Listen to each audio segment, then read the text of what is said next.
Dear students, today we'll start with electromagnetic induction.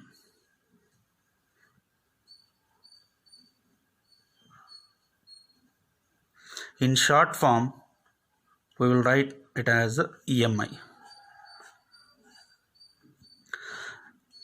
In electromagnetic induction, so we'll start with magnetic flux.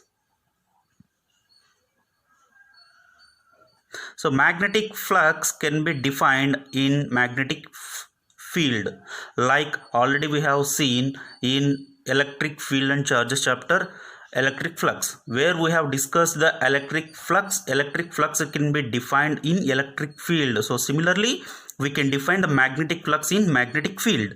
So here we'll write the definition. The magnetic flux over any given surface placed in magnetic field can be defined as the total number of magnetic field lines of force passing through that surface.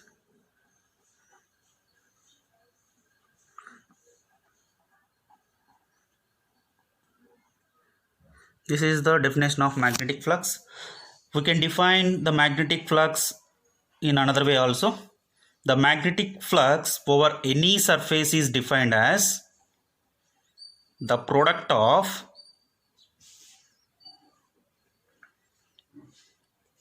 area of the surface and the component of magnetic field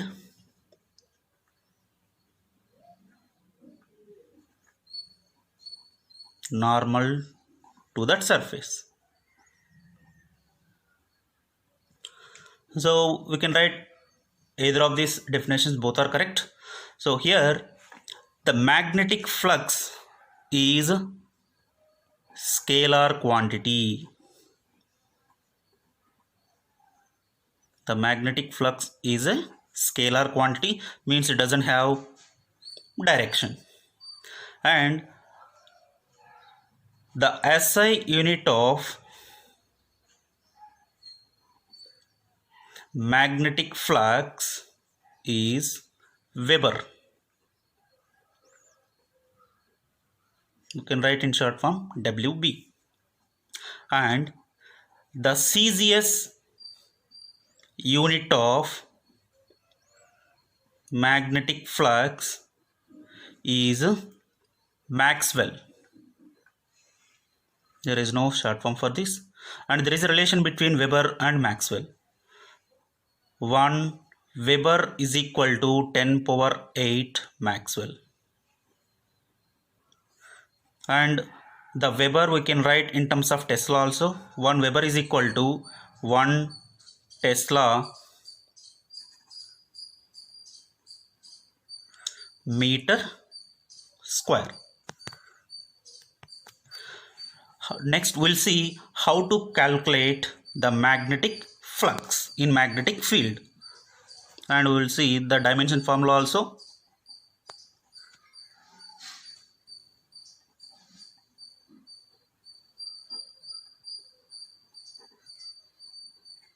The dimensional formula of magnetic flux is M1 L2 T minus 2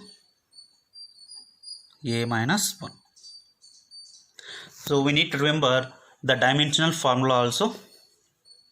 Next we'll see how to calculate the magnetic flux in magnetic field. So here we'll take the surface area, and this is the magnetic field direction, and this is uniform, it is denoted by B bar. And we know the area vector of any surface which is normal to that surface.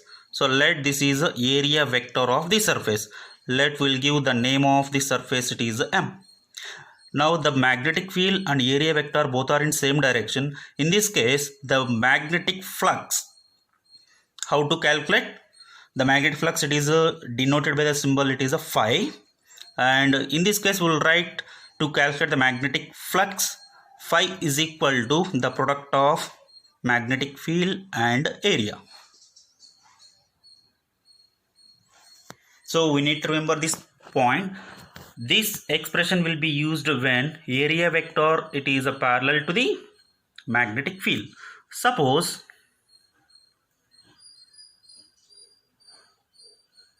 this is a surface area and magnetic field is like this. So this is uniform magnetic field, and the area vector, already we know this is always perpendicular to the surface, that is A bar. Now the magnetic field and the area vector makes certain angle. So now magnetic field makes certain angle with A bar. So we can resolve the magnetic field into two components. One is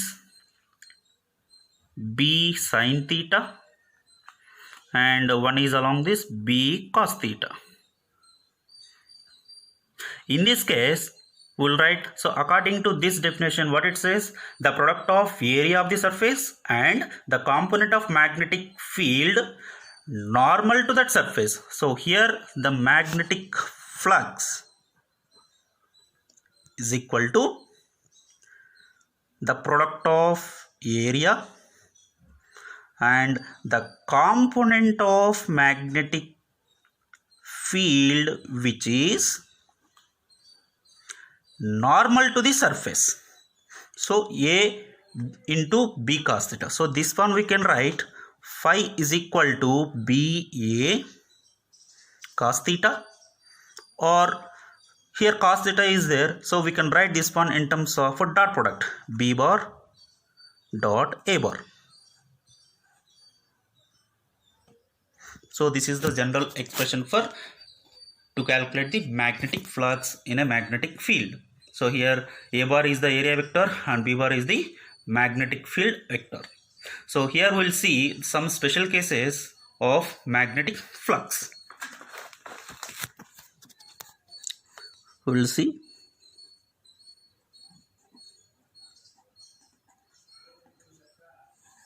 some special cases. Case 1. If theta is equal to 0 degrees, then phi is equal to BA cos 0. Cos 0 is a 1, so it is a BA. So in this case, flux is maximum. So when the flux is maximum, if area vector and magnetic field both are in the same direction, then the flux passing through the surface, it is a maximum. So maximum flux expression is a product of B and A. Next, if theta is equal to 90 degrees, means area vector is perpendicular to magnetic field vector, then phi is equal to BA cos 90. Cos 90 is 0, so the flux passing through the surface, it is 0, means there is no magnetic field lines passing through that given surface placed in magnetic field. Next, case 3. If theta is less than 90 degrees, then cos theta is greater than 0. So in this case, the flux is positive.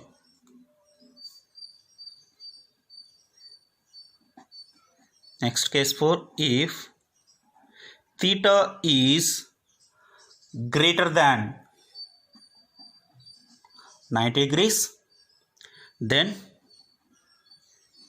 cos theta is less than 0. So in this case, flux, it will be negative. This is a positive flux and this is a negative flux. Now we have seen how to calculate the magnetic flux in uniform magnetic field. Suppose we'll see if the magnetic field is non-uniform. In non-uniform magnetic field,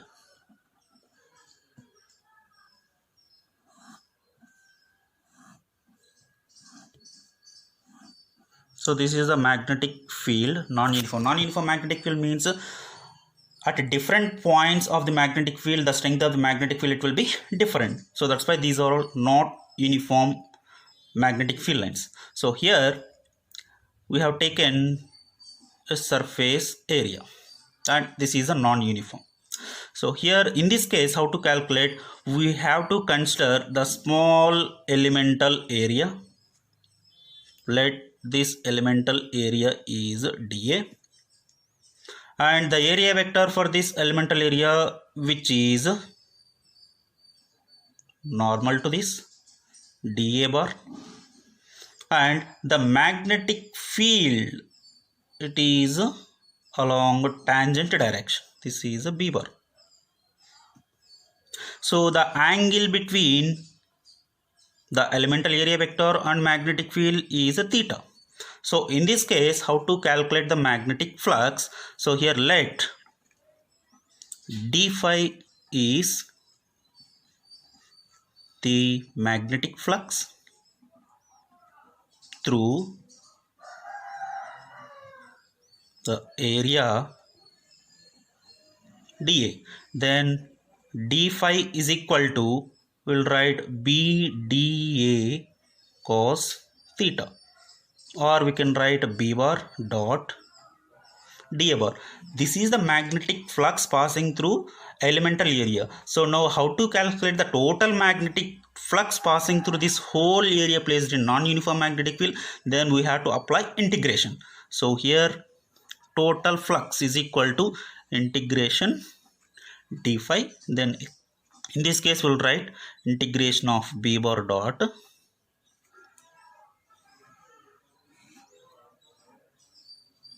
So this is the expression to calculate the magnetic flux in non-uniform